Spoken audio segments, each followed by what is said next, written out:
I'm Rick Capcella. Coming up next, Minnesota homeowners in trouble and looking for help. For 6 months, I called the bank every day. But the banks effectively unreachable. And you try to fix it and no one wants to help you. Find out what's going on and how it's impacting the housing market big time. A KARE11 News investigation next.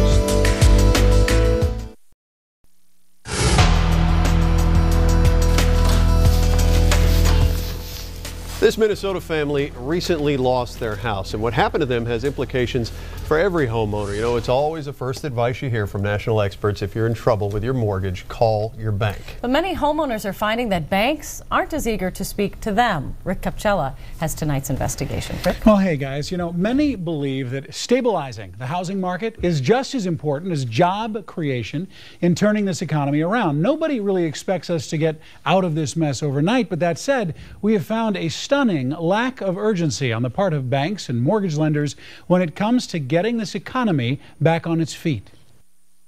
One of the selling features for me was the paint. Kevin Paulson called his mortgage lender right away when he put his townhome on the market. He says he needs them to work with him to sell this place. It's just too hard to compete with banks that are selling houses at, half the price of mine. He's not exaggerating. He's asking $160,000 for this place, about what he paid 3 years ago. The townhome behind him in foreclosure is listed at $85,000. There's another across the street, a couple around the corner, a dozen on the market all around him. I'm not anticipating getting the full value for it. 3 months, not a single showing. His bank is declining to work with him, he says, because he's not in default. So it was a very simple answer on there, and it didn't sound like they were willing to work on any kind of options. And you try to fix it and no one wants to help you. Jennifer Rader works at a hospital in downtown St. Paul, but spends most waking hours thinking about her house in Prescott, Wisconsin. It's lost a third of its value in about a year. She'd like to stay, but she's being squeezed by an adjustable rate mortgage that's kicked into gear. She says her bank won't work with her either. The strategy of the moment is just to survive and get through every increase and do whatever we have to do to keep making our payments. The way it works, banks have many opportunities to cut their losses. I mean, sure, they'll lose money if they have to renegotiate terms to a lower interest rate, but they could lose more if they agree to allow the house to be sold for less than what's owed. That's called a short sale. And they lose even more going through the process of foreclosure. You'd think that would motivate them to act quickly. The faster they move, the better the price is going to be. Right. But they don't appear to be motivated by that. Right. And the reason they're not motivated by it, in my view, is that they're not market-driven. They're government-driven. Dorfman says the banks aren't motivated because they've been bailed out. They don't operate like a business. If this were somebody like a brilliant businessman like Carl Pohlad or Irwin Jacobs, you can be sure that they'd have people in the front lines figuring out ways to get these homes sold as fast as possible. Because they know the longer they hold on, the less they're going to get. Dorfman and others tell us the longer it takes to move distressed properties through the sale process, the longer it'll take for the economy to turn around, and the more likely it'll drag the value of other homes down with it. But when banks are involved on the sales side, it can take a very long time. Usually there are two parties at the table when there's a home for sale. I'm going to sell my house to you. You make an offer. I'm going to respond to that offer within a matter of hours. I want to sell you the house. But according to the folks at Edina Realty who specialize in these bank-involved sales, when the banks are at the table, it can be a completely different game. Guess how long it can take the banks to come up with a first response to your offer? Guess higher. We asked the folks at Edina Realty. If I had to put a finger on what's normal or what's average, I would say somewhere between 100 and 160 days. For a response? To get the initial response. That's stunning to me. I've actually had a file that we waited 228 days to get an initial response to a purchase agreement that was submitted. And what was the response, do you remember? The response was a counteroffer. You might imagine there aren't a lot of people sticking around 228 days after an offer.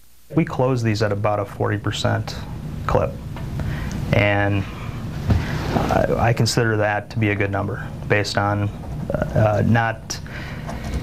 That's 60% failure. Correct. For the record, we asked to go on record with banks here in the Twin Cities. No takers. Even the Federal Reserve, which has been very helpful in the past, declined an interview. They sent us a 4-month-old press release saying they expect banks to avoid preventable foreclosures and be sufficiently staffed. Paul Schuster is president of the Minnesota Mortgage Association. I've been curious if they even have the people to do these jobs. Well, I don't think that they do. The sheer volume, I'm certain they aren't staffed adequately for that. For 6 months, I called the bank every day. Jennifer and Nick Rosengren say they haven't been able to get people to pick up the phone. And what happened? I mean, They hung up on me. They sent me to a voice messaging box that was full, or I sat on hold for over an hour and a half. Every day for 6 months. On this day, Nick and Jen are packing up and moving out. Foreclosed on. The ultimate lose-lose-lose scenario. It's not good for the banks. It's not good for the community. And it's not good for them either. The anger is gone. We were angry a long time ago. I was angry for a little bit, but it's not worth it being angry because you're just getting angry at somebody who doesn't even care in the first place, who doesn't even know yet you're angry. So why be angry? It's just move on. You know, tonight's investigation actually started with emails from many of you. The complaints we received mentioned many different banks, including Wells Fargo and U.S. Bank, two of the bigger banks in town. Wells Fargo contacted us recently to say they have doubled their staffing levels to deal with this situation. They also said they turned these short sales around in about 25 business days. But Over Edina Realty, that group specializing in the short sales, told us that is completely not their experience and called that time frame beyond pie in the sky.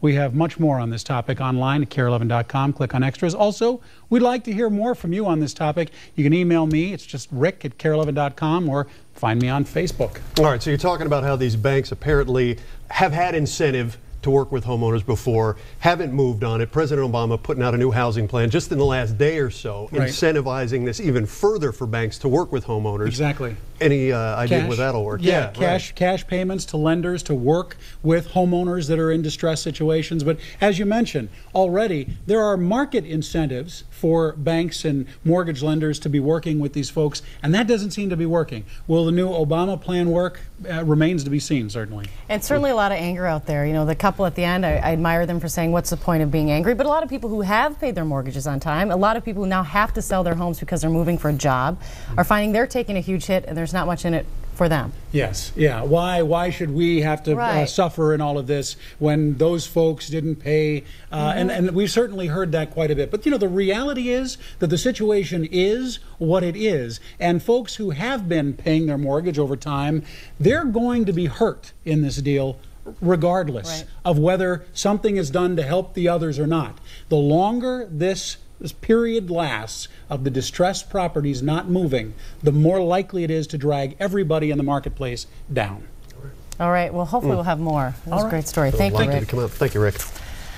Oh, let's all take a deep breath. It's 36 degrees. Let's head to the backyard and look at the forecast. Hi, Val.